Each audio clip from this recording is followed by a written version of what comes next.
Half Man, the new HBO original limited series from Baby Reindeer creator Richard Gadd, examines the tumultuous relationship between two estranged brothers, tracking the highs and lows of the pair over the course of 40 years. Starring Emmy Award winner Richard Gadd and BAFTA Award winner Jamie Bell. Half Man premieres April 23rd on HBO Max. This episode is brought to you by Redfin. You're listening to a podcast, which means you're probably multitasking. Maybe even scrolling home listings on Redfin, saving homes without expecting to get them. But Redfin isn't just built for endless browsing. It's built to help you find and own a home. With agents who close twice as many deals, when you find the one, you've got a real shot at getting it. Get started at redfin.com. Own the dream. There's no one like you, and there never will be. From the producer of Bohemian Rhapsody, there are many legends, but there is only one. Michael, rated PG-13, in theaters April 24.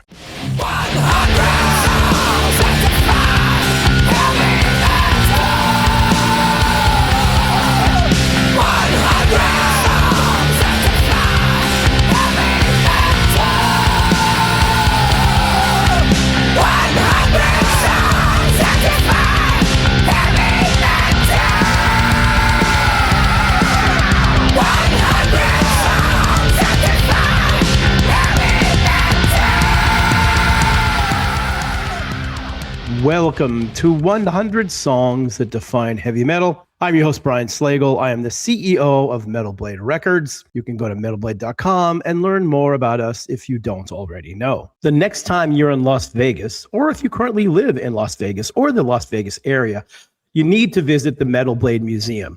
Now, not only are there artifacts from Metal Blade artists like Metallica, Slayer, Cannibal Corpse, Gwar, Lizzie Borden, there's also artifacts from bands that we had something to do with as well, like Guns N' Roses, Megadeth, Alice in Chains, Deep Purple, Thin Lizzy, Alice Cooper, all sorts of stuff. So it's a really great metal museum. It's located right near the Strip in Las Vegas. Also, our retail store is also now in the museum. So you can go pick up your Metal Blade vinyl, CDs, collectibles, shirts, all sorts of cool stuff. Just go to metalblade.com/museum for all the details. Great song this week. Another UFO song, which I think is extremely important because they are one of the bands that absolutely had a lot to do with defining this genre of heavy metal. So we're going to talk some UFO again today, early UFO, and of course, Michael Schenker, my favorite guitar player of all time. I know many other people as well, including the man we're going to talk about today, the legendary Mr. Mike Varney from Shrapnel Records, who put out the very first U.S. heavy metal album, which is pretty impressive. We'll also talk to our good friend Jay Ruston, bring him back and talk about the production. But first, Mr. Martin Popoff, what say you? Yes, excellent choice, Brian. UFO, Let It Roll. So this is July 1975. This album is produced by Leo Lyons of 10 Years After. And they actually get Chick Churchill in from that band to play a little bit of Fender Rhodes. So you got keyboards on a UFO album. So this is the second record with Michael Schenker. And I think it's a big step up in heaviness and riffiness over Phenomenon. Of course, we got the Mick Bolton era before that for a couple of albums and a live album. They somehow get to Japan. Pretty crazy early on. This is an important record for the band. It's got a lot of songs that will become live favorites, but Let It Roll is the most impressive song on here. I mean, this is a track that has a whole pile of modulation in it, so it's got these sophisticated chord changes. It's not particularly fast, but as kids, we always thought it was kind of an early days speed metal song. It does chug along quite nicely. It starts with that feedback, and then you've got a pick scrape in there as well, which is really cool. You've got the cowbell part from Andy in there, and then you've got this band showing us how talented they are. There's a slow mellow part where Michael does this elegant, really European sort of solo. There's twin leads all through here. UFO doesn't really get that much credit for that because they got the one guitarist, but there are twin leads all over this section. But it starts out with over acoustic guitar. Then it picks up. There's that percussive part that feels very Scorpions in trance around this time. This is a very Scorpion sounding song, actually. This is a great track. It's kind of the most modern sounding early song. I mean, Rock Bottom to some extent was that because of how elaborate the riff was. This just felt like a new uncompromising style of heavy metal, kind of pushing us forward. You know, we're going to get that second wave soon with Rainbow and Judas Priest, but this is on the way there. I'll just mention the album cover as well. This is a Hypnosis album cover. Famously, Genesis P. Orridge and Cozy Fanny Tootie, both from Throbbing Gristle later on, are on the cover there, and there's different versions of it where it was lighted out for American use. But it's very iconic Hypnosis with all the, the taps and plumbing and all that sort of stuff, and Faucet's like a pun on faucet. But a really cool album cover. I mean, it's great, and it is very, very Hypnosis. So there you go. UFO Let It Roll from July 1975. Thanks, Martin. He is an expert. I didn't know that the title was based on Faucet, or the artwork, I guess, based on Faucet. That was very interesting. K-pop Demon Hunters, Haja Boy's breakfast meal, and Huntrix meal have just dropped at McDonald's. They're calling this a battle for the fans. What do you say to that, Rumi? It's not a battle. So glad the Saja Boys could take breakfast and give our meal the rest of the day. It is an honor to share. No, it's our honor. It is our larger honor. No, really. Stop. You can really feel the respect in this battle. Pick a meal to pick a side. Ba-da-ba-ba-ba. At participating McDonald's while supplies last. Spring Black Friday is on at the Home Depot. Save on grills and patio sets that will be sure to bring your hosting game up a notch. Fire up your feast with help from the Home Depot and save on grills. Like the Next Grill 4-burner propane gas grill was $249, now on special buy for $199. Or give everyone the best seat in the yard with the Hampton Bay Mayfield Park 4-piece conversation set for only $399. Save on grills and patio sets with low prices guaranteed during Spring Black Friday only at the Home Depot. Now through April 22nd, while supplies last. Exclusions apply. See homedepot.com/price match for details. Pepsi Prebiotic Cola in original and cherry vanilla. That Pepsi taste you love with no artificial sweeteners and 3 grams of prebiotic fiber. Pepsi Prebiotic Cola. Unbelievably Pepsi. From Martin, as always. Hey everyone, Brian Slagel here, founder of Metal Blade Records. You know, I spent my whole entire life trying to make metal history and make metal better and promote metal as much as I can. And now there's a brand new way for you to test your metal knowledge and relive those iconic moments. It's called Metal Mondays, the official metal trivia game from Metal Blade and Pantheon Media, and it's free to play right now. Every Monday, a new game drops. From Slayer, Supremacy to Death, Metal 101, 80s, Metal Blade Classics, and tons more. You'll battle it out on the leaderboards, win killer prizes, and even score some exclusive Metal Blade merch. So if you think you know your riffs, your legends, and your deep cuts, prove it. Download, hit replay on the App Store or Google Play, or head to metalbladerecords.com/Metal Mondays and start playing today. Because in metal, there's no off days. Only Metal Mondays. Metal Mondays. Play loud, play true, and play to win. And we welcome back producer of literally maybe 1,000 albums. I don't know. How do you have a count yet of how many records you've done so far, Mr. J. Ruston? I don't. I mean, it's definitely in the hundreds, but many hundreds. But I really, it's been almost 30 years, so I don't know. It's hard. That's a good one. Yeah. Well, people ask me how many releases Metal Blade's done. I go, I think we're over 1,500 or something like that. But I would say, yeah, minimum, right? It's a lot. Yeah, it's a lot. But anyway, we're talking UFO, the second album with Michael Schenker. Obviously, one that Martin Popoff was very happy about, that we were talking about this song in particular. So really?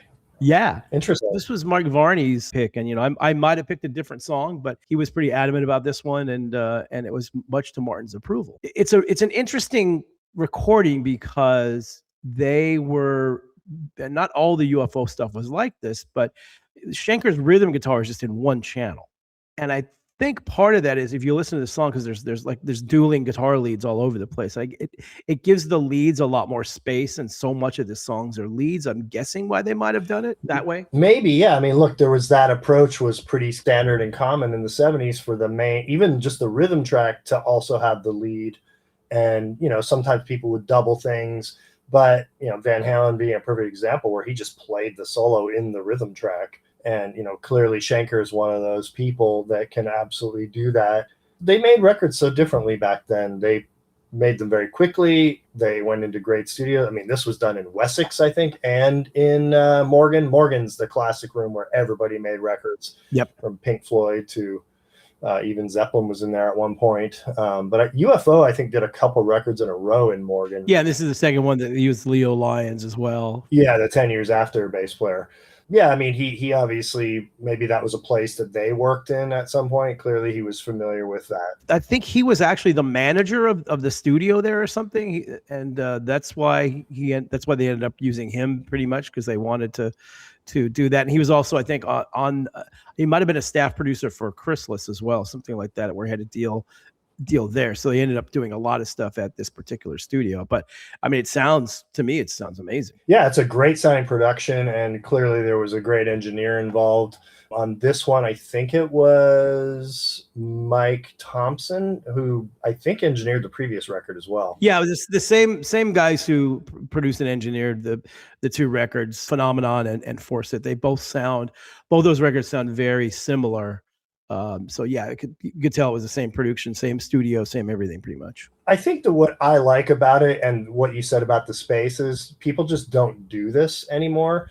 I'm actually working on a record right now where we're trying to remove the guitars during the guitar solo just to see how it feels with just bass and drums.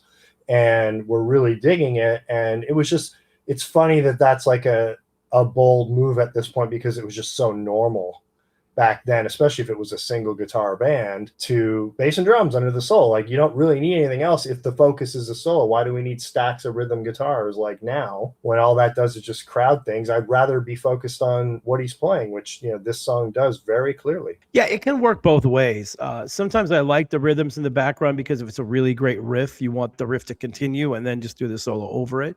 I think it also would be weird if there's a 2-guitar band and neither guitar player is playing, unless they're both doing leads, because Thin Lizzy did that a lot when they were recording, where, I mean, listen to The Boys Are Back in Town, that's just the lead guitars and there's no rhythms.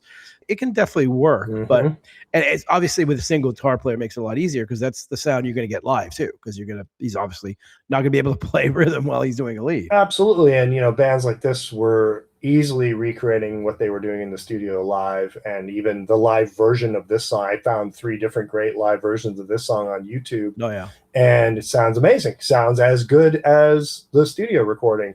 So again, the old man in me is like, everybody could play back then, everybody could record back then, we didn't need to do a ton of editing. We just did a few takes until we got it right, kind of deal, Yeah, and it's interesting you mentioned that a lot of bands had the guitar just in one channel back in the day.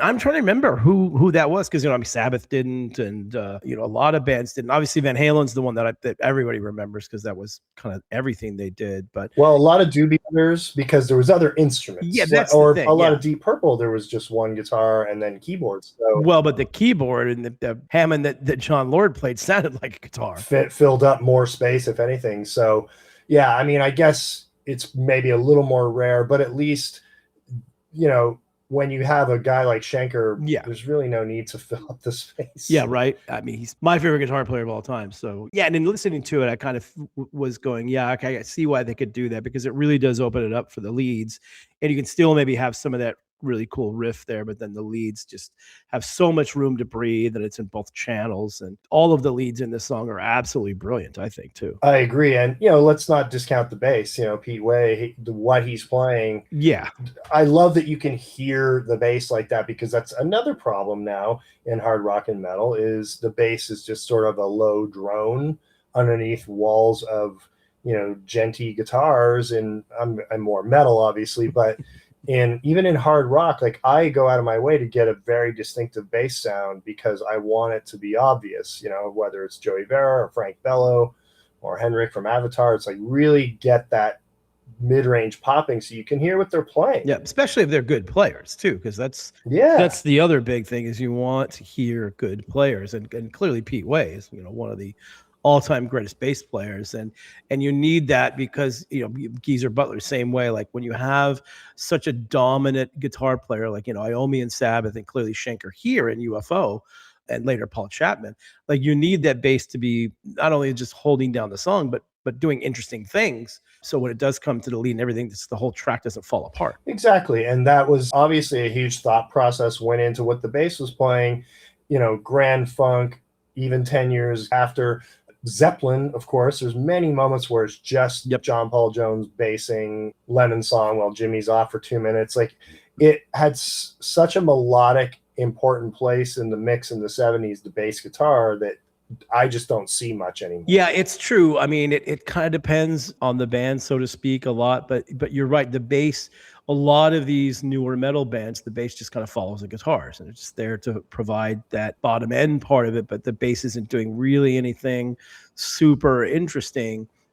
I've talked to this a lot of guys who play bass, and they also almost all play guitar too. But it's like, is it just because everybody wanted to be a guitar player and the bass players just never really learned how to play bass properly or to make it interesting? I don't know, but it is kind of an epidemic now. I think it's more the issue with how metal songs are designed. And if you think about even Metallica, there's not a lot of room for the bass to do something different. Even Cliff Burton was doing interesting things, but essentially he was still part of the riff. And he would do moves and hit octaves and had a little more movement than most people.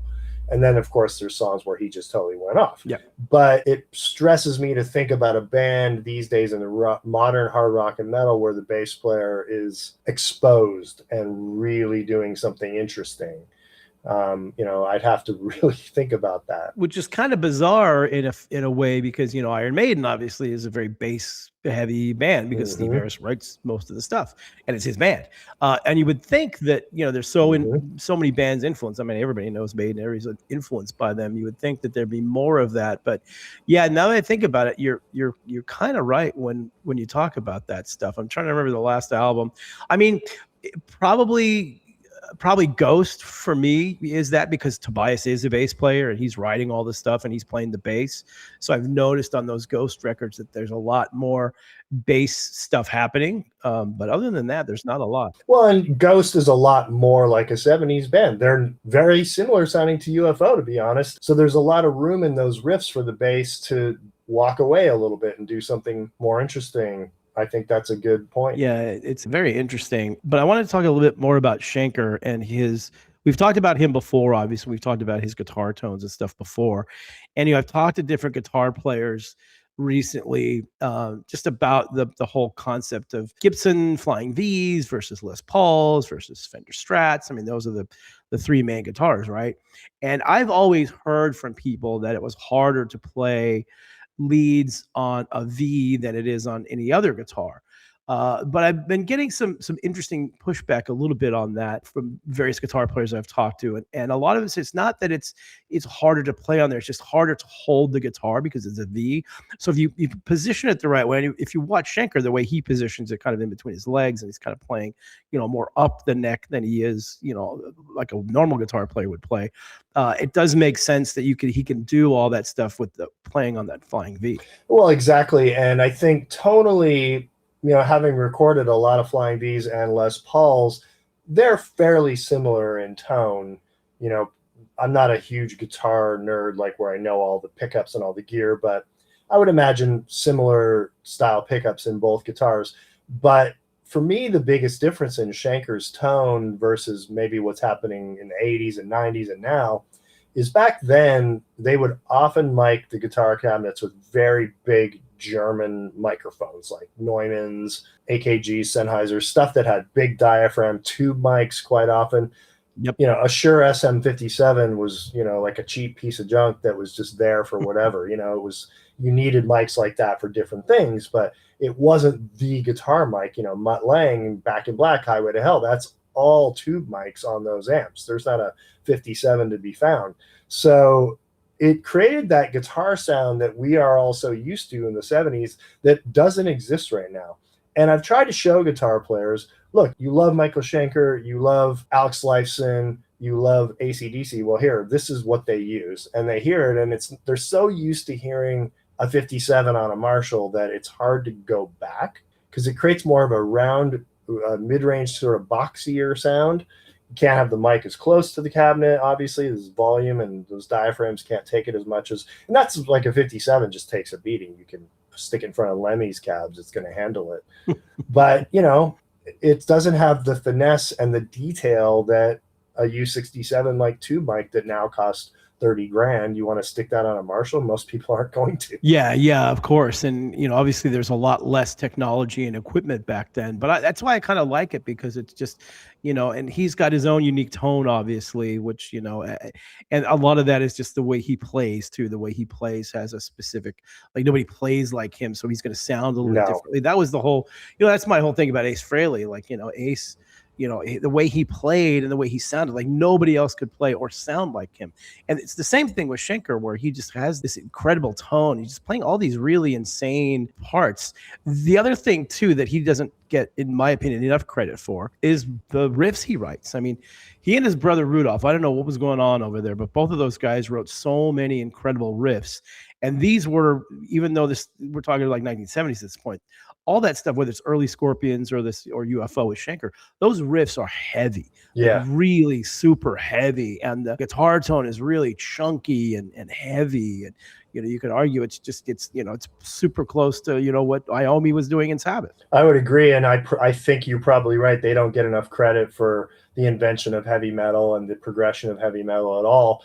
And guitar players don't really play like that anymore. And we've had this discussion before, because I had the pleasure of recording Scott Gorham from Thin Lizzy, and just watching him just simply chugging, there's like a swing to it and a finesse and a little movement that guitar players just don't do. It was like a schooling for me watching him play and record, because I'm like, oh, okay, he was there at the beginning, you know, when this style of like arena rock was starting to explode. So he's one of the inventors of this guitar style, and that's how it's done. That's how badass that sounds, and why it sounds like that. Yeah, and I think that's because all those guys were so much more influenced by the blues than, you know, guitar players of today, who were influenced by, you know, whether it's the 70s stuff, or more likely it's most of the 80s, you know, Metallica, Slayer, you know, all Guns N' Roses, whatever it is.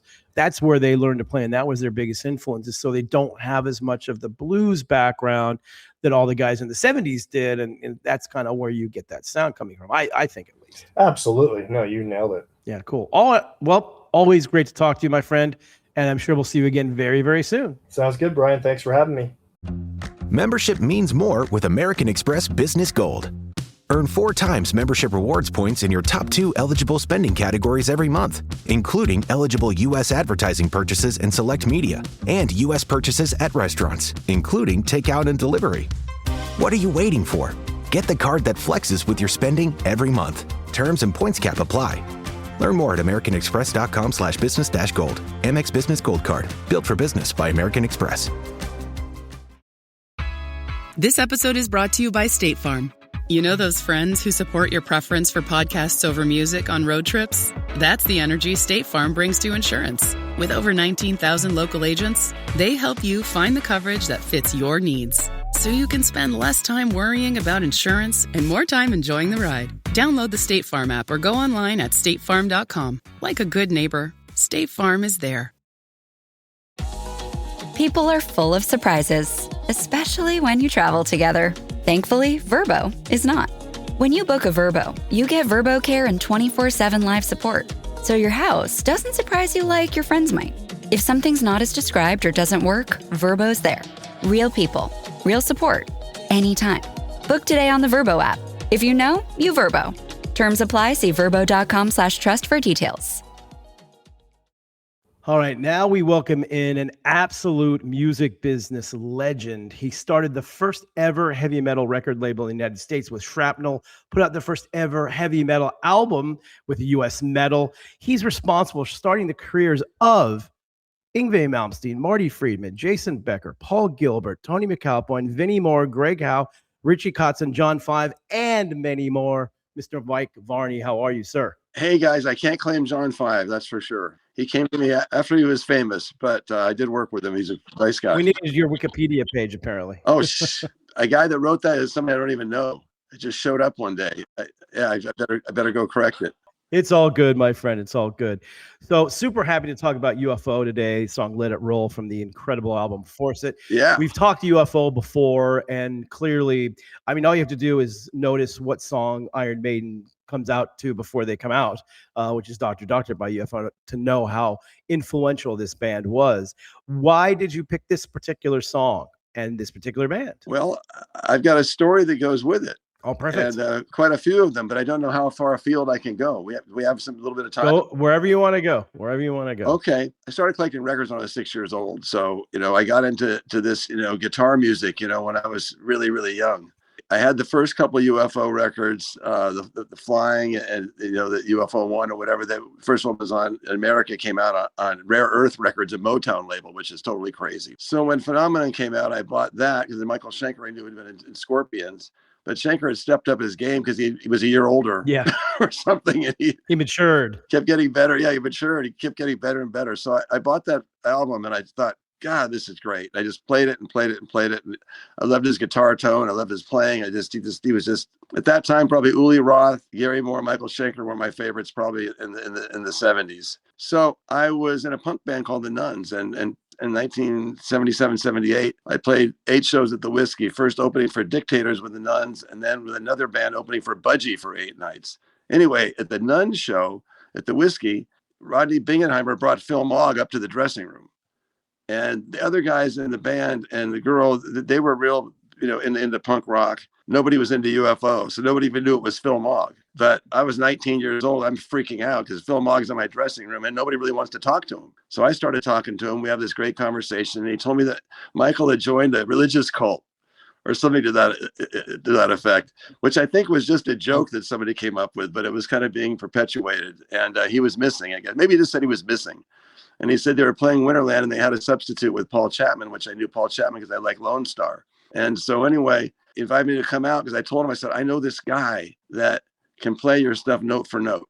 There's a guy named Pat Giavone. I met him in a record store and he saw me with a record that he wanted to hear. He goes, I came down to buy that today.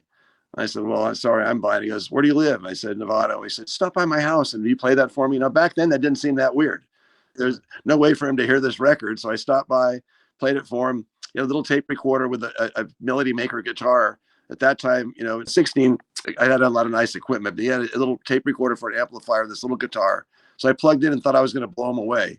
Well, he plugged in and played Let It Roll and Mother Mary, and the Mother Mary guitar solo. He's just ripping on it like Michael Schenker. He's got the tone out of a tape recorder. How do you do that? I don't know.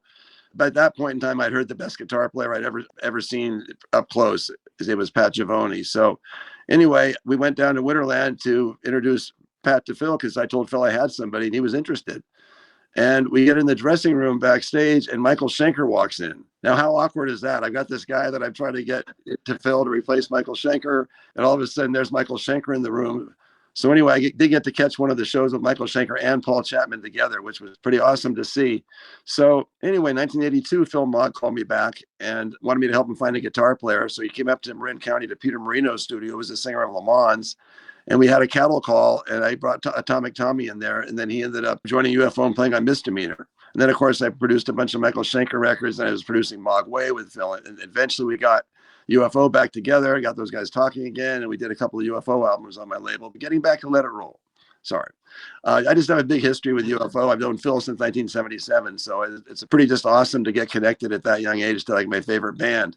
But what really got me about Let It Roll, it had every element that kids, guitar players back then, that were looking for something exciting. I mean, first of all, it starts off with feedback, right? It just got that humming note, Then that insistent, dun, dun, dun, dun, dun, dun, dun, that pounding groove. Phil, I think, is singing pretty much probably toward the top of his range. He's really building it out. And then that first lead break comes in, and it's so loud. Like that's the way I like to hear guitar. I want it to be, as loud as the lead vocal. And a lot of times people think the lead guitar, it's not supposed to be as loud as a lead vocal. But I say you're taking over for the lead vocal, crank it up. So it's just in your face, this pounding lead break. The tone was nuts. The vibrato was out of control. And then, after the next verse and chorus, they get into that thing. I don't want to call it a jig. It sounds like I'm making fun of it, but it's a and of course, as a kid, I had to learn it, and that was a song that I learned because I really thought it was so great. And after the jig, the guitar climbs up to this halftime section. And then what I really liked about that, there's like a guitar harmony, and in the back, there's these crying guitars. and then Michael Schenker's ripping over the top of that. I don't know. That solo is just amazing. And then of course it's got the lead break, da da da da da, you know, and he's just insane guitar playing. And then you go back to that jig again, and then it ends with a great guitar riff leading up to a cold ending, just bam.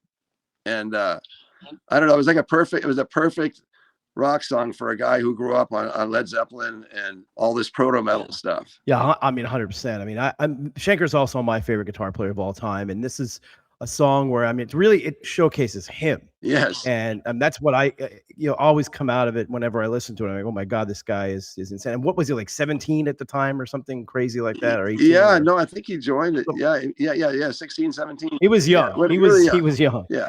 To be doing guitar at that level, which is crazy. And I kind of forgot, when I re-listened to it this week, that the rhythm guitar is just in the one channel, kind of like what what they did with Van Halen. Yes. But I guess they do that so that there's so many leads in this and so many like lead harmonies that it kind of gave it room to breathe. And there's plenty of room for that stuff there, because that really to me is the highlight of the song. It's like half of the song are all leads. There's like 2 lead breaks, and then there's all the harmony leads. And I mean, it's just a guitar extravaganza, pretty much. Epic guitar song, but that riff is just so. I think that's the first time I heard.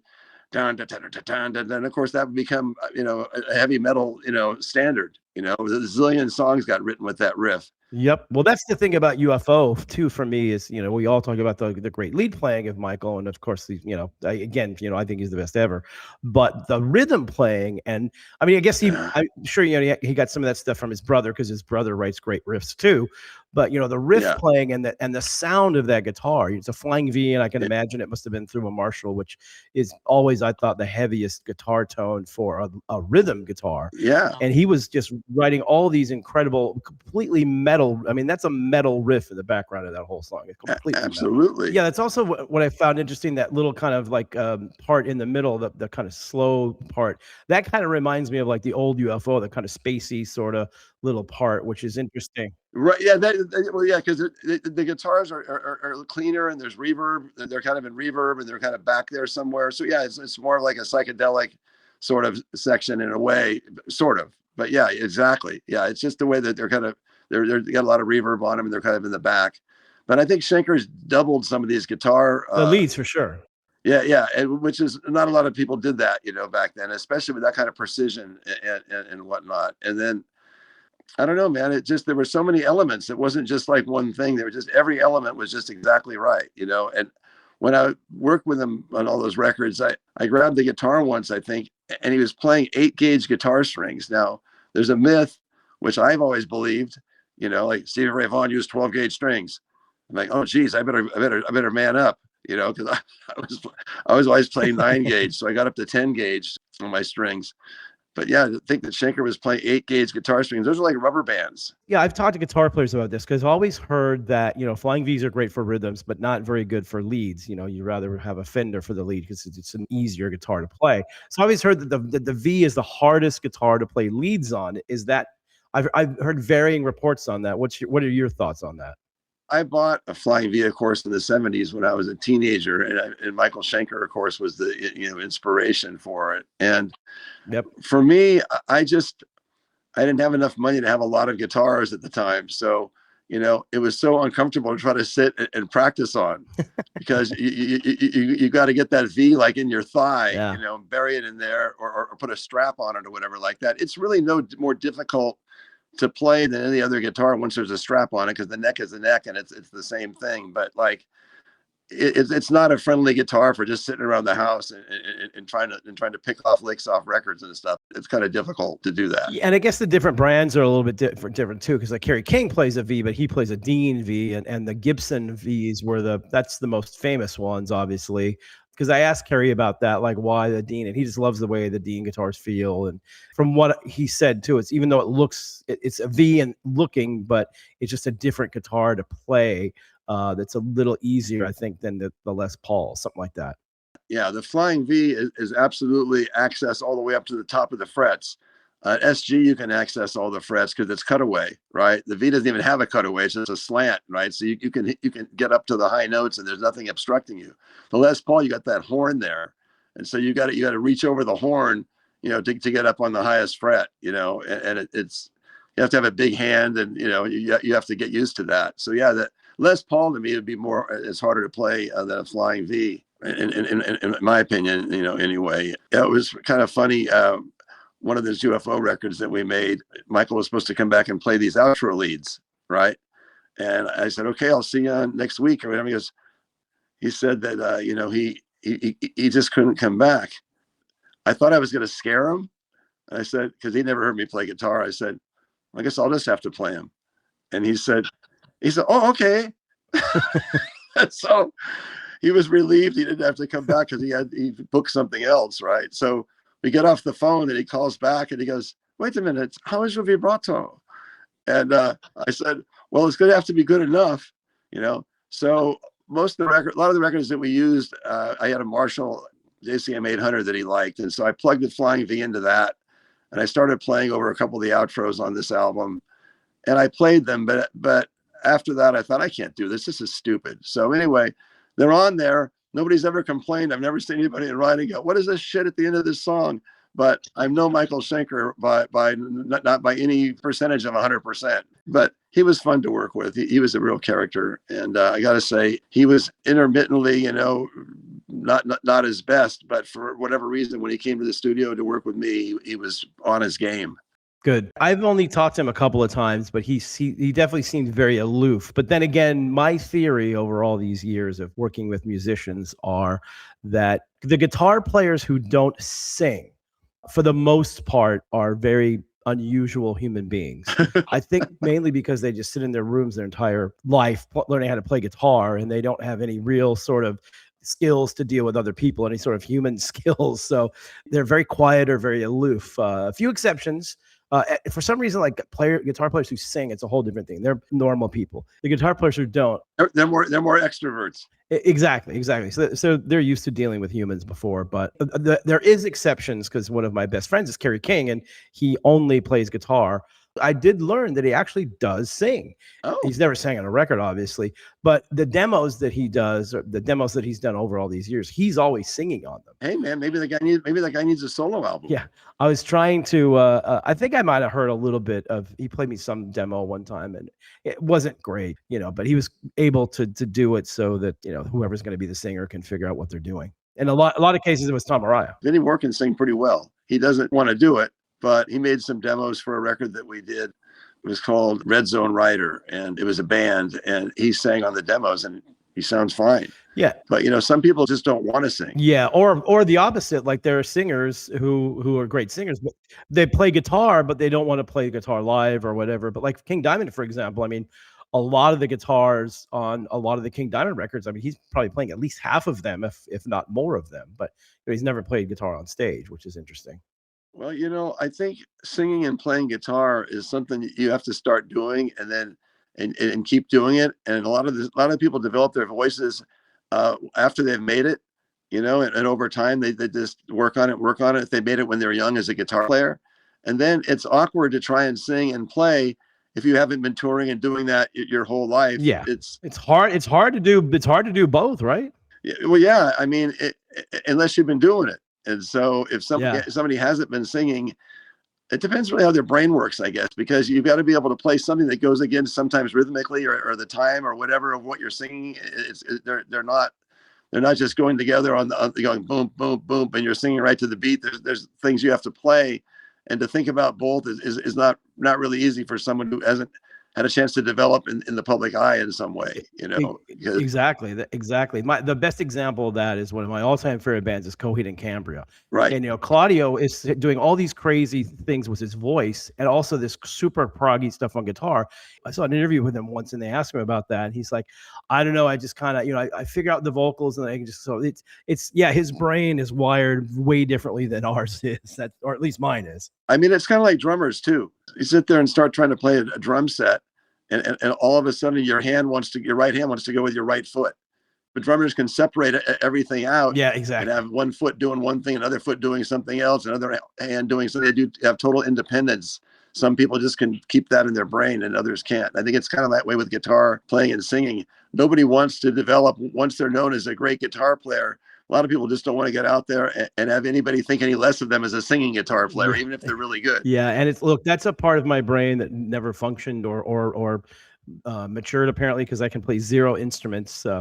I can barely do a 4/4 beat. That's about as far as it goes. But other than that, I can't do anything. You know, that's why you're a better businessman. You know, that was my only choice. Is I'm going to be in the music business or be around music. I'm going to have to do something other than play. So you just learn to do other things. Well, it was a pretty bold move when you did that, and I always liked you, and I love talking about bands with you and stuff. I think the first time you mentioned Lars to me, I don't even know if Metallica was even together. I think when he went to Europe, he wasn't in Metallica, right? No. I just met him about the year, but I'm actually at a Michael Schenker show. Well, I take that back.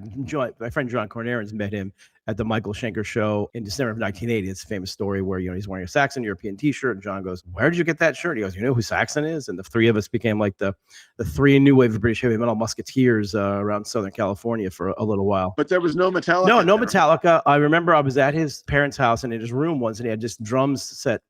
It wasn't put together, just laying on the floor. I'm like, "What is that for?" He goes, "I'm going to start a band." I'm like, "Yeah, sure you are, Lars, whatever." And then he did, and they did okay. When you told me about them about Lars, he wasn't in a band. No. He said, "I've got this friend named Lars. He went to England and he stayed with Filthy Phil and he met, so and so over there, and he did this and that." Spent a month with Diamond Head over there. Yes, he could. I just knew him as a fan that was a friend of yours, because you would talk about his exploits in Europe and stuff, and then all of a sudden you told me that he was starting a band, and of course I had the same thought also. Like, I've been playing since I was a kid. I'm like going, "Geez, this guy's going to start a band, okay?" And then look what he did. Unbelievable. It's incredible. Well, anyway, that was an early member of me talking to you about heavy metal, and you mentioning him as not even he wasn't even in a band. Yeah, it was amazing. Yeah, and craziness. But back to the UFO a little bit. The one thing I love to do with this show, and I think it's important, and we try to live up to the name of the show, but it's to really talk about stuff. And UFO to me is one of those bands. Like, we're talking earlier about the heavy riffs and how they were really so far ahead of their time. Obviously there's Sabbath and, Deep Purple and all that stuff, but the riffs that Michael was doing, and just the whole song structure of a lot of this stuff were, they're a hard rock band, and, they had their kind of, hit, not hits, but radio friendly-ish songs. But at the core, I thought they were like one of the original real metal bands. They certainly were. And like I said, that I don't really remember hearing that in these 60s hits. And they might have actually innovated that thing that they would later be used. Maybe it's a German polka or something. I don't know. You know what? It could be something like that. Yeah. But he was coming from just a different place. And, and of course, when I heard Uli Roth too, it was always my dream to get those guys together on a record and to do a record with both of them. And I tried to do that. Oh, wow. And I tried a lot of things. I tried to get Uli to not sing in like 82. I wanted to make a record with him. And he said, "Well, maybe if, I'm going to keep trying singing, and maybe someday I'd be up for that. Right now, though, I want to sing." And I'm like, okay. Yeah. That would have been incredible. Uli and Schenker on the same album. Wow. Yeah, that's what I was always hoping would happen, but Yeah, maybe maybe Rudy got in the way. Who knows? It never meant to be. But to me, Uli and Schenker were my two favorites at that time. Yep. But Schenker probably being number one, maybe because of the songs, and and of course Phil Mogg. Phil Mogg was just he was a complete stylist. Honestly, there's nobody that sounds like Phil Mogg. No, incredible. There's a lot of people that imitated Jeff Tate or imitated Bruce Dickinson or imitate all these other singers, but nobody's really nailed, Phil Mogg. Phil Mogg was himself. Very, very unique. Yeah, for me, it was Schenker, Uli, and Richie Blackmore are my three faves. And you have to put Tony Iommi in there just because he basically invented this whole thing. So you have to give him credit for that. I've been kind of a know-it-all about obscure bands, since I was in elementary school, and I bought pretty much any heavy rock thing that came out in America. I probably could even tell you the record label on it. But anyway, I went on a radio show, right, and I lost.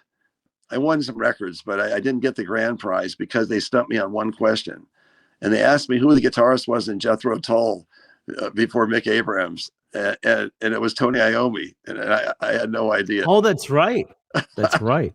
And by the way, shout out to the great Martin Barre, who was the main lead guitar player for Jethro, who was a phenomenal guitar player. We haven't talked Tull yet on this show, but we'll definitely get to it because they had a huge influence. Yeah. So how did you? Well, let me ask you. I mean, I know the answer, but everybody out there should hear this. What caused you to start an independent heavy metal record label in 1981?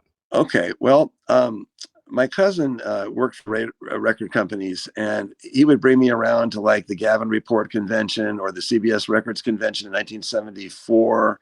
I got to go around to radio station calls when he'd bring records in and go, "You got to play this thing," you know. And so I really always was exposed to that side of things, and I wanted to have a record company from the time I was a teenager. And what really happened, I graduated college, and I had a college class called New Venture Management at Dominican College. And the teacher brought a different self-made millionaire in every week. And the guy told us from ground zero how he started his company.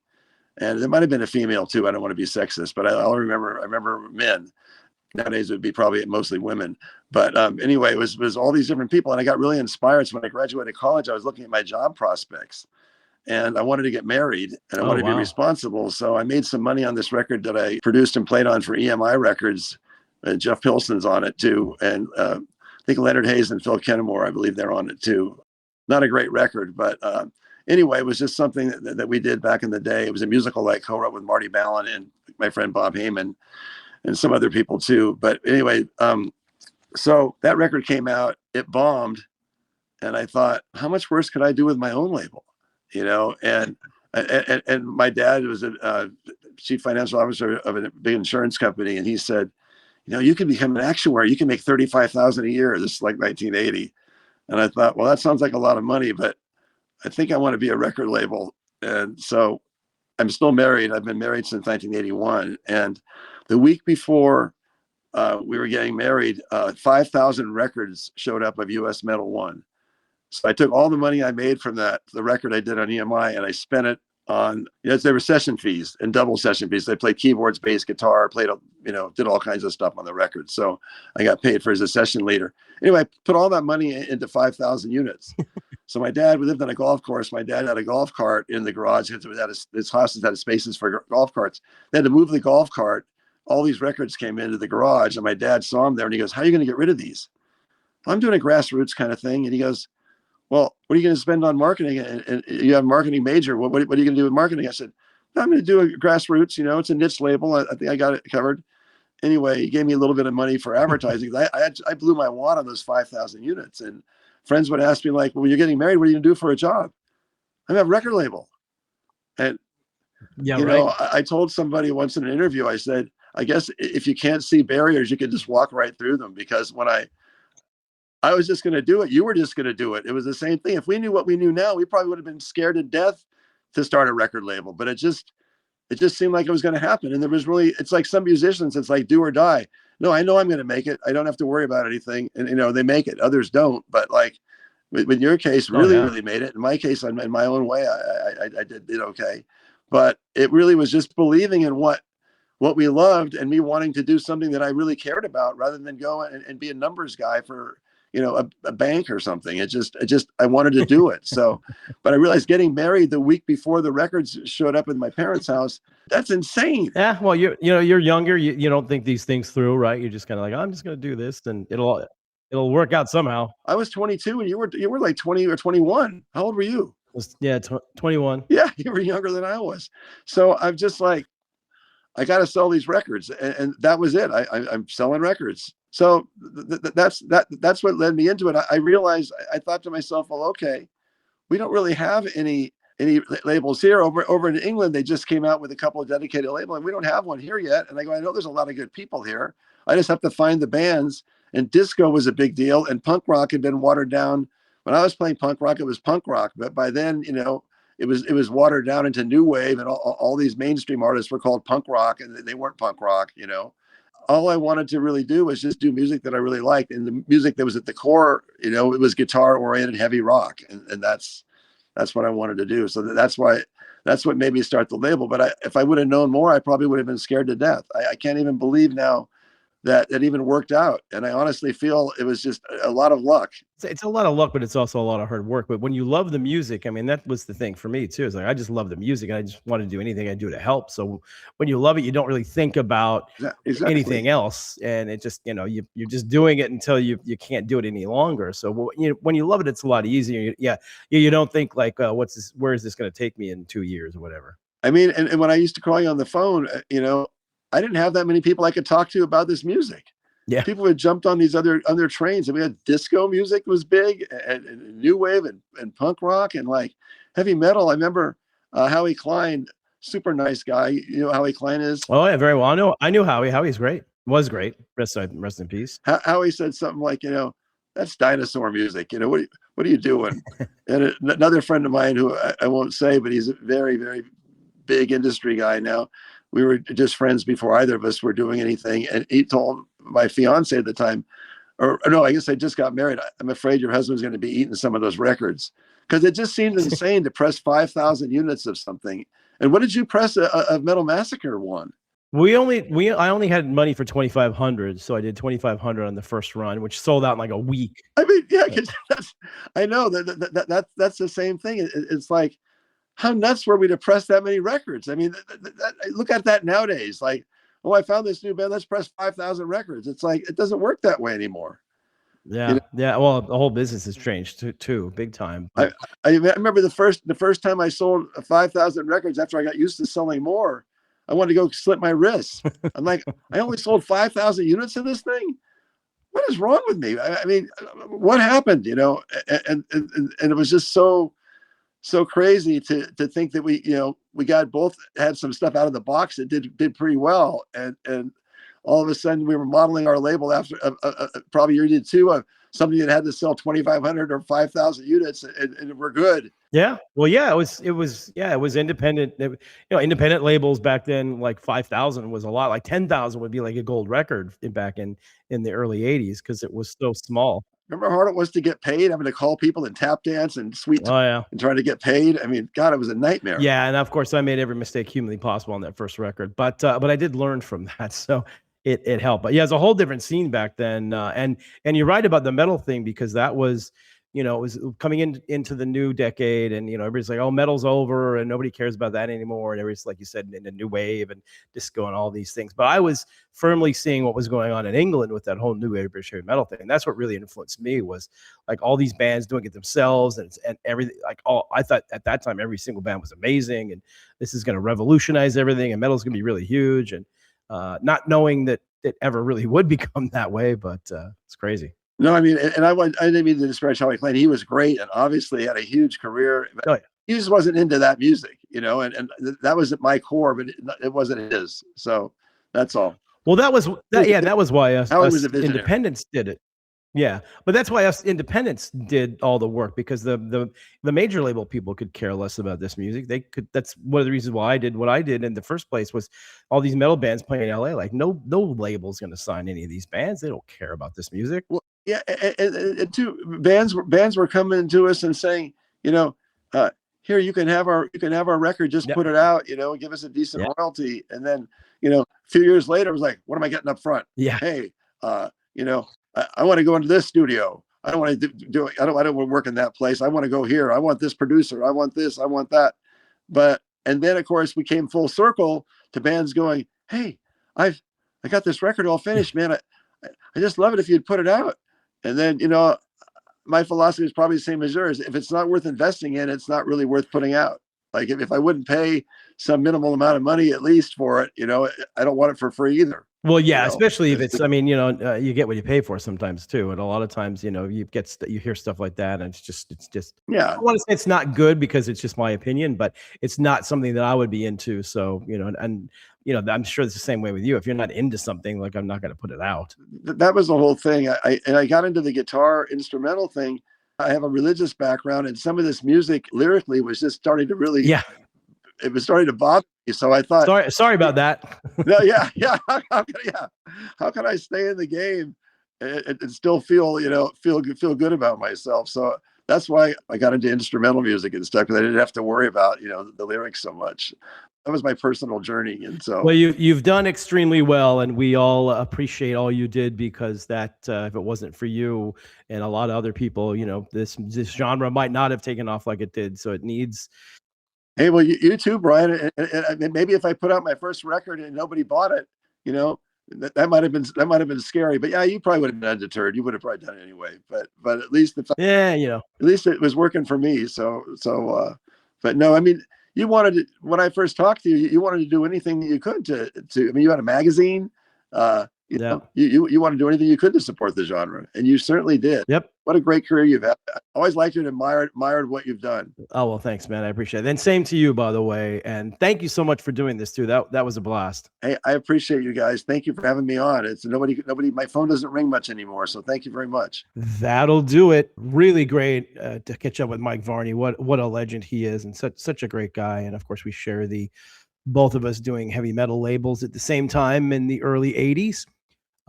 That's a great guy. That was a fun talk. Thanks always, of course, to Jay Ruston, who was on, Mr. Martin Popoff. Lizzie Borden does our theme music, and the producer that gets everything rolling here, Mr. Christian Blatt. We will see you next episode. 100.